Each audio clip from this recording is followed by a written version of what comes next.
Tihar jail में कैद यासीन मलिक के खिलाफ जम्मू में ट्रायल चलेगा या नहीं, सुप्रीम कोर्ट आज ये करेगा तय। पिछली समाअत में कोर्ट ने दिल्ली हाई कोर्ट के रजिस्ट्रार आईटी को जेल का दौरा करने की दी थी हिदायत।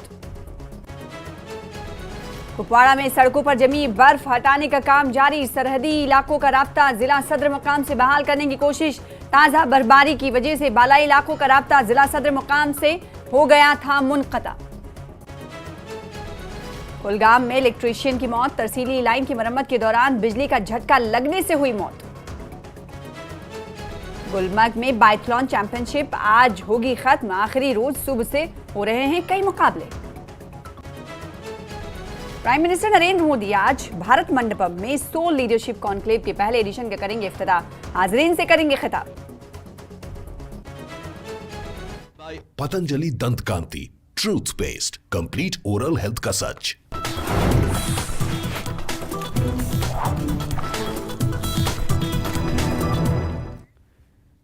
आदाब, इस्तकबाल है आपका, जम्मू कश्मीर न्यूज देख रहे हैं आप। मैं हूं आपके साथ सना वारिस। तिहाड़ जेल में कैद जेकेएलएफ के चीफ यासीन मलिक के खिलाफ जम्मू में ट्रायल चलेगा या नहीं, सुप्रीम कोर्ट आज ये तय करेगा। पिछली समाअत में सुप्रीम कोर्ट ने सीबीआई की जानिब से दाखिल अर्जी पर समाअत करने पर मुत्तफिक हुआ था और सुप्रीम कोर्ट ने दिल्ली हाई कोर्ट के रजिस्ट्रार आईटी को जेल का दौरा करने की हिदायत भी दी थी, ताकि वहां सहूलत माकूल है या नहीं ये देखा जा सके।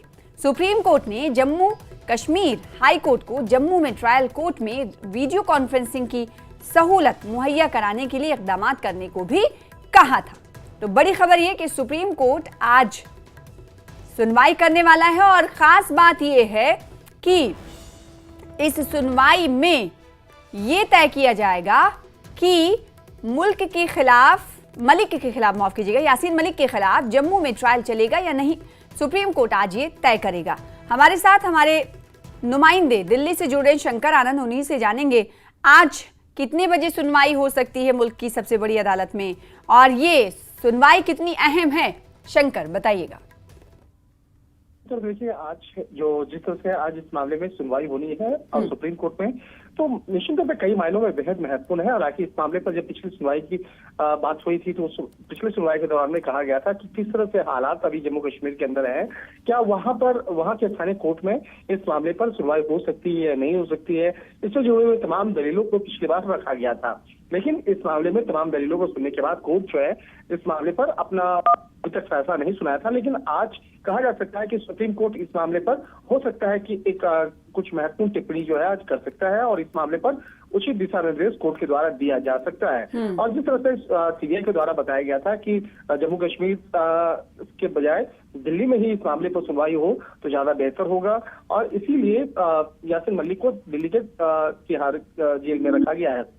और जिस तरह से उम्र कैद की सजा काट रहे जम्मू कश्मीर लिबरेशन फ्रंट के जो प्रमुख है यासीन मलिक, उसके खिलाफ जिस तरह से जो तमाम आरोप हैं वो आरोप बेहद संगीन है और उसका जो बैकग्राउंड है उस बैकग्राउंड के बारे में भी जांच एजेंसी के द्वारा पिछली सुनवाई के दौरान में कोर्ट को बताया गया था।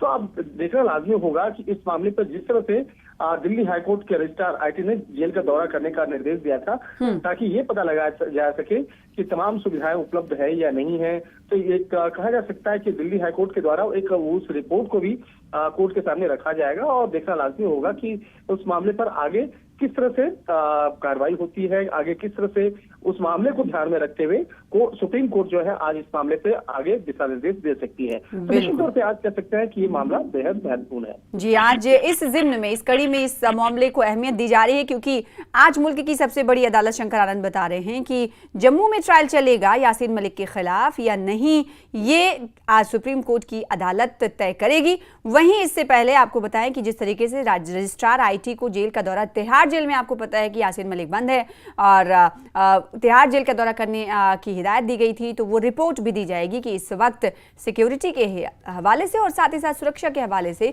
किस तरह के इंतजामात यासीन मलिक को दिए गए हैं, मिल रहे हैं।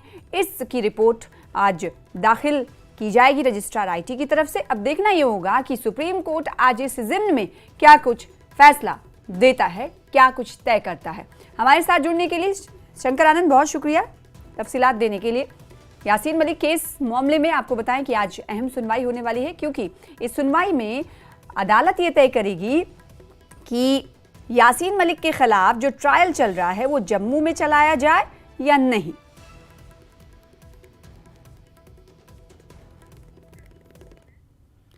आगे बढ़ेंगे और खबर कुपवाड़ा से है, जहां पर सड़कों पर जमी बर्फ को हटाने का काम शद्दोमत से जारी है। गुज़िश्ता रोज हुई ताजा बर्फबारी के सबब बालाई इलाकों का राब्ता जिला सदर मकाम से मुनक़ता हो गया है। बीकन हुक्काम की जानिब से बर्फ हटाने की मशीनों को काम पर लगा दिया गया है। करना, केरन, मिचल, नौगाम और वादी बंगस तक जाने वाली राब्ता सड़क बंद है। पूरे इलाके में सर्दी की शदीद लहर है। इंतजामिया की जानिब से कोशिशें की जा रही हैं बालाई इलाकों का राब्ता दोबारा जिला सदर मकाम से बहाल हो सके, इसकी कोशिशें जारी हैं ताकि लोगों की मुश्किलात कम हो सके। और आप देख सकते हैं कैसे बर्फ ढकी है पूरे इलाके में, बर्फ की सफेद चादर, और इसकी वजह से लोगों को इसलिए मुश्किलात हो रही है क्योंकि ये अहम राबता सड़क है जो कि जिला सदर मकाम से बिल्कुल तरह से कट चुकी है। और इसीलिए आप देख रहे हैं कि रात में भी मशीनरी को काम पर लगाया गया। हमारे साथ याया सुल्तान जुड़ रहे हैं। याया, ये बताइएगा कि सड़क से बर्फ हटाने की जो वीडियो हम देख पा रहे हैं, तस्वीरें देख पा रहे हैं, वो ये कि शद्दोमत से जारी है। रात में भी ये काम किया जा रहा था। कितने % तक अभी बर्फ हटाई जा चुकी है, फिर उसके बाद इस सड़क को बहाल कर दिया जाएगा?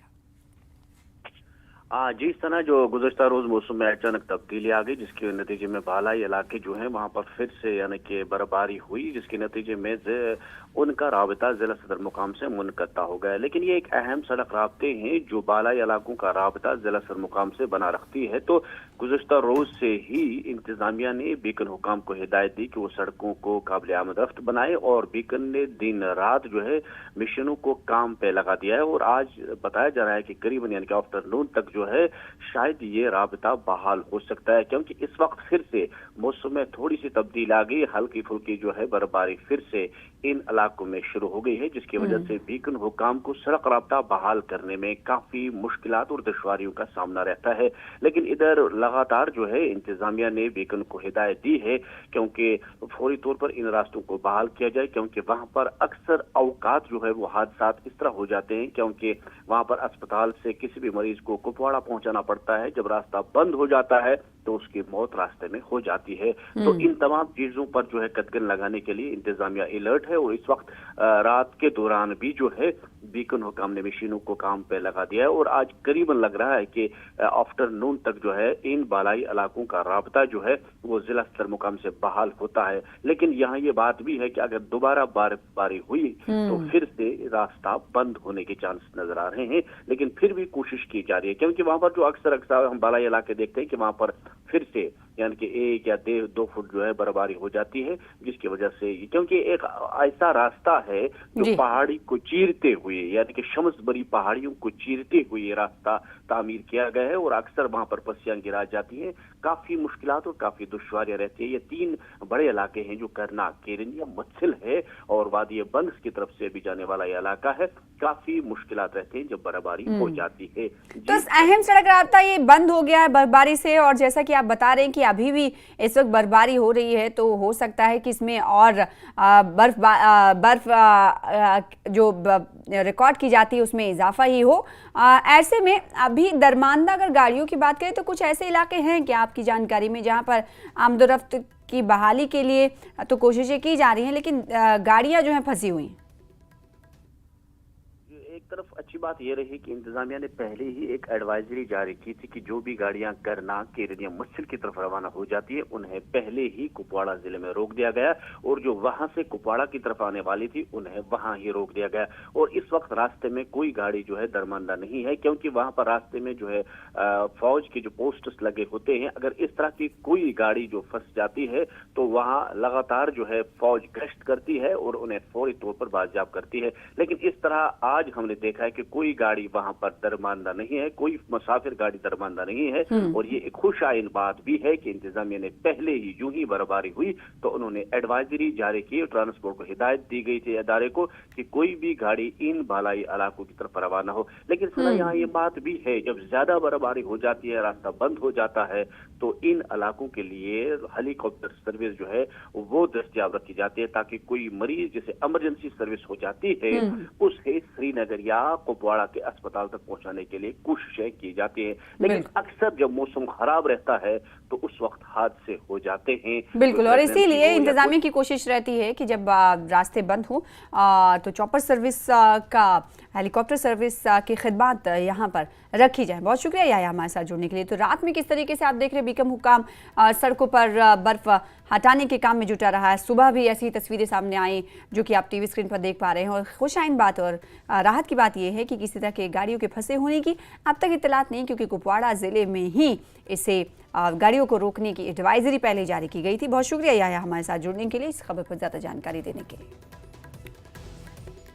गुलमर्ग में बैथलॉन चैंपियनशिप आज खत्म होगी। आखिरी दिन सुबह से ही मुख्तलिफ मुकाबले हो रहे हैं, जिनमें 15 किलोमीटर रेस भी हो रही है। इस चैंपियनशिप में सीआरपीएफ, आर्मी, आईटीबीपी और दीगर रियासतों के एथलीट्स हिस्सा ले रहे हैं। तस्वीरें दिखाएंगे लाइव आपको, और आखिरी रोज सुबह से आपको बताएं कि मुख्तलिफ मुकाबले जो है मुनक्किद हो रहे हैं, जिसमें बाइथलॉन चैंपियनशिप, ये इसकी तस्वीर आप देख पा रहे हैं। गुलमर्ग की ये सफ़ेद पोश इलाका पूरी तरीके से आपको नज़र आ रहा होगा, और गुलमर्ग में मुख्तलिफ रियासतों के एथलीट्स पहुंचे हुए हैं, खिलाड़ी पहुंचे हुए हैं जो कि इस बाइथलॉन चैंपियनशिप में हिस्सा ले रहे हैं। आज कई तरह के मुकाबले मुनक्किद हो रहे हैं। ज़्यादा जानकारी हासिल करेंगे, हमारे साथ नुमाइंदे हमारे मुनीर हुसैन हुर्रा जुड़ेंगे, उन्हीं का रुख कर लेते हैं। मुनीर इस वक्त हमारे साथ जुड़ चुके हैं। मुनीर, तस्वीरें दिखाइएगा, बताइएगा कि आज आखिरी दिन है और किस तरीके का जोश एथलीट्स में दिखाई दे रहा है, और कौन कौन से मुकाबले, सुबह से ही कहा जा रहा है मुकाबले शुरू हो गए हैं, कौन कौन से मुकाबले अब तक हो चुके हैं और कब तक ही जारी रहने वाले हैं आज?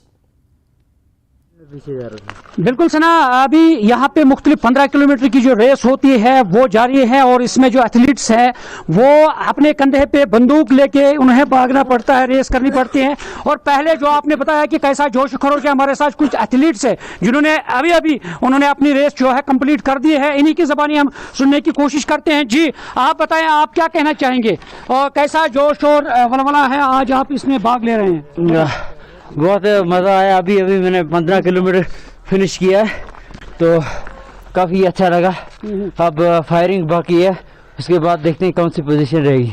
अच्छा जी, तो कितने किलोमीटर की रेस? ये 15 किलोमीटर की थी जी। ठीक, तो क्या कुछ कहना चाहिए, कितना मज़ा आ रहा है? क्योंकि कल बर्फबारी भी हुई है और स्लोप्स भी अच्छे, अब ढकी चादर है बर्फ से। हाँ, ये काफ़ी मज़ा आया। कल बिल्कुल फॉग जमी हुई थी, ट्रैक भी नहीं दिख रहा था। आज सिक्की भी अच्छी फिसल रही थी, बहुत मजा आया। कहाँ तो से यहाँ पे पूछिएगा एक इनसे। आप आर्मी से हैं? जी, हम आर्मी से। जी, क्या कहना चाहेंगे आप? रमीज साहब, आपने कंप्लीट की है अपना यहाँ पे रेस, और क्या कहना चाहेंगे आप? हाँ, आज 15 किलोमीटर मास्टर था तो अच्छा रहा। मौसम थोड़ा ठंडा था आज, लेकिन कल से अच्छा था क्योंकि बर्फबारी नहीं हो रही थी, तो अच्छा रहा। तो इसमें क्या रहता है जो आपके कंधे पे बंदूक लेके चलना पड़ता है? कितने किलोमीटर की रेस रहती है? इसमें जो बाइथलॉन है, इसमें ये कॉम्बिनेशन है शूटिंग और स्कीइंग का। इसमें 2.5 किलोमीटर के बाद 5 राउंड फायर करने होते हैं, उसके बाद फिर 2.5 राउंड के लिए जाते हैं, और जो राउंड मिस हो जाए 5 में से उसका पेनल्टी दौड़ना पड़ता है। कितना उसका पेनल्टी दौड़ना पड़ता है? उसका 150 मीटर है एक मिस राउंड का। अच्छा, इसमें इस बार पहली दफा जो लेजर गन्स का इस्तेमाल हुआ है, तो इससे पहले SLR हो या 303 होता है, उसमें यहाँ पे फायरिंग करनी पड़ती है। इस बार पहली बार आप देख रहे हैं कि लेजर गन? जी, इस बार पहली बार लेजर और बाइथलॉन में हो रहा है। बहुत अच्छा लग रहा है क्योंकि ये एक्सपीरियंस एथलीट्स को पहली बार मिला। इस लेवल का जो ये वेपन, एडवांस वेपन आ रहे हैं, तो इनकी ज़रूरत है। इन चीज़ों से बाइथलॉन को इम्प्रूव किया जाए ताकि एशियन और वर्ल्ड चैंपियनशिप और ओलंपिक्स में इंडिया अपना झंडा लहराए। आप मानते हैं कि इन स्लोप्स पे हमें जो ओलंपिक्स में जो इक्विपमेंट्स इस्तेमाल होते हैं उनको यहाँ पे लाना चाहिए, ताकि बुनियादी सतह पे ही एथलीट्स जो है उनको मौका मिले, ताकि कल जाके जब एशियन गेम्स में जाते हैं या ओलंपिक्स में जाते हैं, ताकि वहाँ उन्हें परेशानी ना आ जाए? बिल्कुल, इन चीज़ों की ज़रूरत है। इन चीज़ों की काफ़ी ज़रूरत। जब तक हम अपना बेस और अपने इधर स्कीइंग के इक्विपमेंट जो है एडवांस लेवल पे ना लाए, तब तक ओलंपिक सतह पे मेडल लेना मुश्किल है। इसलिए ये जो इम्प्रूवमेंट हो रहा है एथलीट्स के लिए, अपने देश के लिए, ये काफ़ी फ़ायदा साबित होगा। आने वाले समय में उम्मीदें हैं कि हम बाइथलॉन में इंटरनेशनल लेवल पे मेडल ले और बायथलॉन को ऐसे ही इम्प्रूवमेंट।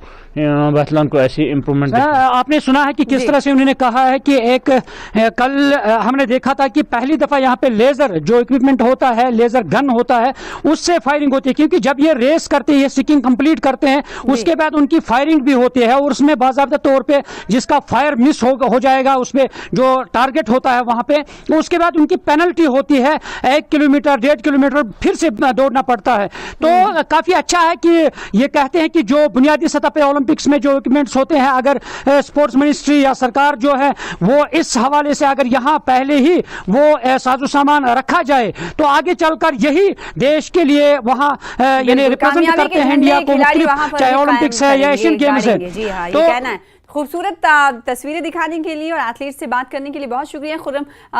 मुनीर हुसैन हुर्रा हमारे साथ गुलमर्ग से जुड़े हुए थे, आप तस्वीरें देख पा रहे थे और जो खिलाड़ी हैं जो हिस्सा ले रहे हैं इस वक्त गेम्स में, उनका उत्साह, उनका जोशो खरोश किस कदर हाई है आपने देखा। फिलहाल आपको बताएं कि इसी के साथ छोटे से ब्रेक के लिए रुकेंगे, ब्रेक के बाद कुछ और खबरों के साथ जल्द लौटेंगे।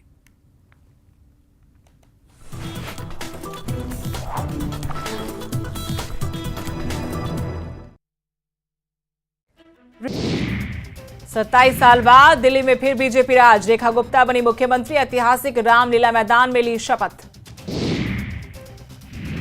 दिल्ली में टीम रेखा गुप्ता में 6 मंत्री हुए शामिल, परवेश वर्मा, मनजिंदर सिंह सिरसा, आशीष सूद, कपिल मिश्रा, पंकज सिंह और रविंद्र इंद्राज ने ली मंत्री पद की शपथ।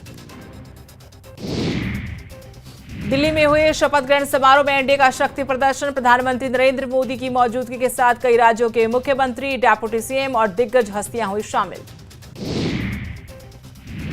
भारत के मुख्य चुनाव आयुक्त ज्ञानेश कुमार ने राष्ट्रपति द्रौपदी मुर्मू से की मुलाकात, राष्ट्रपति भवन में की मुलाकात। जम्मू कश्मीर कांग्रेस अध्यक्ष तारिक हामिद कर्रा का बयान, कहा राज्य का दर्जा बहाल करने के अभियान को उत्साहजनक प्रतिक्रिया मिल रही है।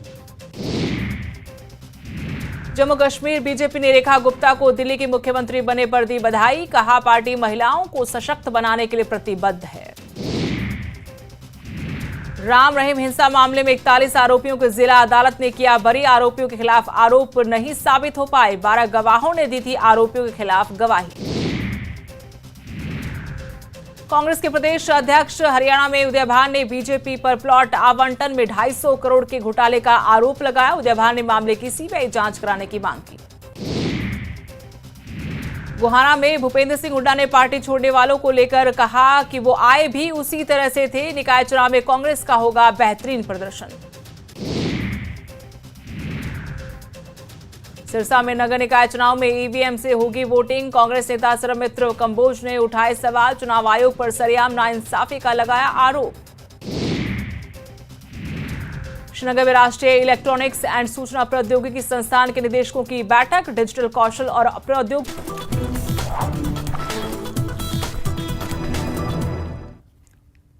नई दिल्ली में आज सोल लीडरशिप कॉन्क्लेव का पीएम नरेंद्र मोदी इफ्तिताह करेंगे। वो इस मौके पर हाजरीन से खिताब करेंगे। पीएम मोदी ने इस हवाले से सोशल मीडिया एक्स पर लिखा है, उन्होंने लिखा है कि 10:30 बजे सोल लीडरशिप कॉन्क्लेव का इफ्तिताह करूंगा और बेहद खुशी है कि इस मौके पर भूटान के पीएम सेरिंग टोब्गे मौजूद रहेंगे।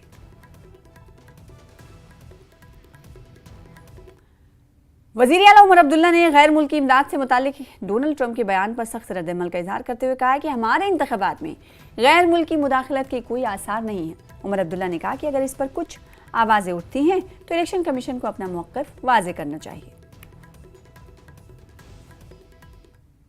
वो अमेरिका तक है, एड उनका है, वो किसको देना चाहते हैं किसको नहीं देना चाहते हैं, वो फैसला हमारा कहाँ पर है। फॉरेन इंटरफेरेंस इंडियन इलेक्शंस में फॉरेन इंटरफेरेंस नहीं होना चाहिए, और वैसे भी ना फॉरेन इंटरफेरेंस की फिलहाल कोई सबूत तो नजर नहीं आ रही है।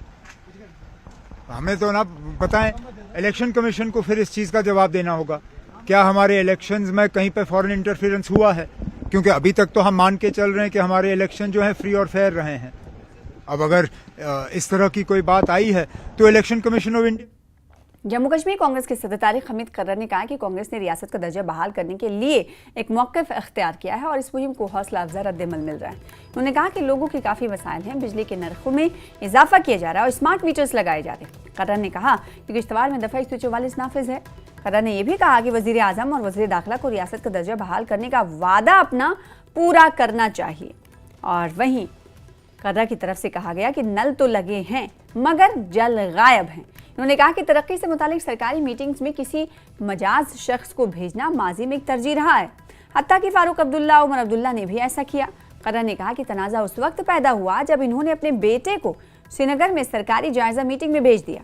खर्रा ने कहा कि उनकी दीगर जिम्मेदारियां भी हैं और जब ज़रूरत हो उनका मजाज नुमाइंदा मीटिंग्स में शिरकत कर सकता है। खर्रा ने कहा कि वो एनसी के इत्तेहादी पार्टनर्स हैं और इन पर जोर देते हुए कहा कि वो दो इत्तेहादी जमातों के दरमियान बेहतर तफहीम के लिए एक राब्ता कमेटी तश्कील दें।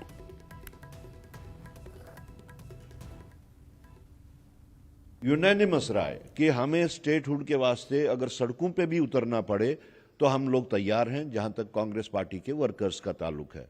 हमें इसमें और भी खुशी मिली जिस वक्त हमारे वहाँ पे सिविल सोसाइटी से भी हमारी जो बातचीत हुई, जो किसी पार्टी से ताल्लुक नहीं रखते थे, तो उनकी तरफ से भी हमें इस चीज़ का काफ़ी एनकरेजिंग एक अप्रोच मिला and they also held this decision.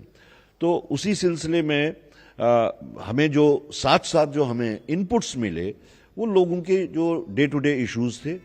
लोगों का आम तौर पे यही कहना था कि हमें लगता है कि इलेक्शंस से हमें जो मुद्दे लेके हमने इलेक्शंस में हम उतरे थे, जोक दर जोक उतरे थे, दिल खोल के हमने वोट दिए, वो हासिल नहीं हो रहा है। हमें अपने जो डेली बेसिस के जो इश्यूज हैं वो हमें हल नहीं हो रहे हैं, जैसे पानी का इशू हो, जैसे इलेक्ट्रिसिटी का इशू हो, जैसे ये हमारे कैजुअल लेबर्स का इशू हो, साथ साथ डेली वेजर्स का इशू हो, टेम्पररी एम्प्लॉयज़ का इशू हो, एनएचएम का इशू हो, एडहॉक का इशू हो, कंसोलिडेटेड आंगनवाड़ी का इशू हो, आंगनवाड़ी वर्कर्स एंड हेल्पर्स का इशू हो, आशा वर्कर्स का इशू हो, डाटा एंट्री ऑपरेटर्स का इशू हो, एसपीओज का इशू हो, अनएम्प्लॉयड यूथ में जो एक निराशा सी है कि हमारी एज निकलती जा रही है और कोई अनएम्प्लॉयमेंट की कोई पॉलिसी को दूर करने की पॉलिसी नहीं है एम्प्लॉयमेंट की। तो ये सब इश्यूज जो हैं, दीज आर कॉमन इश्यूज जो हर जिले में हमें देखने को मिले। यही इश्यूज कश्मीर में है, यही इश्यूज जम्मू में है। लोगों की जो तवक्कात थी इलेक्शन में उतरने के टाइम वो ये थी कि 10 साल के गैप के बाद में हमारे इश्यूज एड्रेस होंगे, लेकिन उसमें जो सबसे बड़ी रुकावट जो आ रही है, जो स्टम्बलिंग ब्लॉक है, दैट इज स्टेटहुड। और another issue that is the powers of LG and powers of chief minister, distribution of authority and distribution of powers. उसमें कहीं कहीं हमें एग्जाम्पल्स के तौर पे ये भी बताया गया कि किस तरीके से ब्यूरोक्रेसी भी कहीं कहीं पे इस चीज को हवा देने की कोशिश कर रही है। बारामूला से रुकने पार्लियामेंट इंजीनियर अब्दुल रशीद के केस की समाअत अब ट्रायल कोर्ट में होगी। दिल्ली हाई कोर्ट ने Patiala house court special NIA court को इस मामले की समाअत करने का हुक्म दिया है। इंजीनियर अब्दुल रशीद की जमानत से मुतालिक केस पर 7 से 9 अप्रैल को समाअत होगी, यानी 3 दिनों तक ये समाअत होगी। जम्मू कश्मीर के बारामूला से सांसद इंजीनियर रशीद की जमानत मामले में अब Patiala house special NIA court सुनवाई करेगा। दरअसल दिल्ली हाईकोर्ट में यह पूरा मामला गया था, जिसको लेकर हाईकोर्ट ने इंजीनियर रशीद को कस्टडी पैरोल दी थी और उन्होंने 2 दिन पार्लियामेंट जाकर अटेंड की और वहां पर अब जम्मू कश्मीर के मसाइल को लेकर उन्होंने आवाज उठाई। लेकिन इस पूरे मामले में जो सुनवाई हो रही थी, आज इस मामले में दिल्ली हाईकोर्ट में सुनवाई हुई और उस सुनवाई के दौरान हाईकोर्ट ने सीधे तौर पर यह फैसला दिया कि पटियाला हाउस को जो ट्रायल कोर्ट है, जहां पर उनका ट्रायल चल रहा था, वो इस मामले में सुनवाई करेगा। दरअसल एक बड़ा मसला यह बना हुआ था कि आखिर इंजीनियर रशीद जो मेंबर ऑफ पार्लियामेंट हो चुके हैं, क्या उनके मामले की सुनवाई राउज एवेन्यू कोर्ट जो MP MLA कोर्ट है, क्या वो इस मामले की सुनवाई करेगा या स्पेशल NIA कोर्ट जहां जो ट्रायल कोर्ट है वो इस मामले की सुनवाई करेगा, क्योंकि MP MLA कोर्ट की पावर ट्रायल कोर्ट को नहीं थी और दूसरी तरफ जो राउज एवेन्यू कोर्ट है उसको NIA की पावर नहीं थी। तो इस मामले को लेकर एक मसला बना हुआ था। इस पूरे मामले को लेकर इंजीनियर रशीद के वकील दिल्ली हाईकोर्ट गए थे और हाईकोर्ट से सीधे तौर पर अब ऑर्डर आया है कि ट्रायल कोर्ट इस मामले में सुनवाई करेगा। 7, 8, 9 अप्रैल को इस मामले की सुनवाई होगी और उसके बाद जो पार्लियामेंट का दूसरा सेशन जो शुरू होगा, बजट सेशन का जो दूसरा हिस्सा है, वो जब शुरू होगा तो उसको लेकर इस पर फैसला आएगा कि आखिर इंजीनियर रशीद क्या कस्टडी के तहत ही पार्लियामेंट जाएंगे या फिर उनको जमानत जो है अंतरिम जमानत मिल जाएगी कि वो वहां जाकर पार्लियामेंट अटेंड करें या फिर उनको जमानत नहीं मिलेगी। तो कुल मिलाकर सीधे तौर पर कहें तो एक जो इशू बना हुआ था कि इंजीनियर रशीद की जमानत मामला कौन सा कोर्ट सुने, अब ये तय हो गया है। Special NIA court Patiala house इस मामले की सुनवाई करेगा और वो उनकी जो जमानत की याचिका है, चाहे वो अंतरिम जमानत की याचिका हो या नियमित जमानत की याचिका हो, उस पर अपना फैसला सुनाएगा। खुर्रम शहजाद, न्यूज़ 18 दिल्ली। भारत का विजन और उर्दू ज़बान का मिशन के उन्वान से आलमी उर्दू कॉन्फ्रेंस का इनेकाद करने जा रहा है। आज यानी 21 फरवरी से 23 फरवरी तक चलने वाली सहरोज़ा कॉन्फ्रेंस के सिलसिले में जुमेरात को नई दिल्ली के इंडिया इंटरनेशनल सेंटर में एक प्रेस कॉन्फ्रेंस का इनेकाद किया गया और इस प्रेस कॉन्फ्रेंस से खिताब करते हुए NCUPL के डायरेक्टर डॉक्टर शम्स इकबाल ने मीडिया से बात करते हुए कहा कि तकरीबन 6 सालों के बाद आलमी उर्दू कॉन्फ्रेंस का इनेकाद हो रहा है और हमने गैर रिवायती अंदाज का खाका भी बनाया है। इस बार उर्दू के अदबी मसाइल के साथ साथ असरी और कौमी ज़रूरियात और तकाज़ों को भी इसके थीम का हिस्सा बनाया गया है। डॉक्टर शम्स इकबाल ने कहा कि ये कॉन्फ्रेंस आलमी उर्दू यौम मादरी ज़बान का जश्न भी है, साथ ही इसका मरकज़ी मौजू मरकज़ी हुकूमत के मंसूबे विकसित भारत @47 पर भी मबनी है। इन्होंने कहा कि विकसित भारत की तामीर में दिगर हिंदुस्तानी ज़बानों के साथ साथ उर्दू ज़बान का भी गैर मामूली किरदार होगा। इस कॉन्फ्रेंस में हिंदुस्तान के तमाम उर्दू इलाकों की नुमाइंदगी दी गई है। इस कॉन्फ्रेंस में कनाडा, अज़रबैजान, उज़्बेकिस्तान, मिस्र, नेपाल, कतर, UAE भी मुतादिद उर्दू दानिश्वर ऑनलाइन और ऑफलाइन शिरकत करेंगे। फिलहाल इसी के साथ इस बुलेटिन में इतना ही। मुझे दीजिए इजाजत। देखते रहिए न्यूज़ 18 JK LHH पर तमाम खबरें। नमस्कार, आदाब।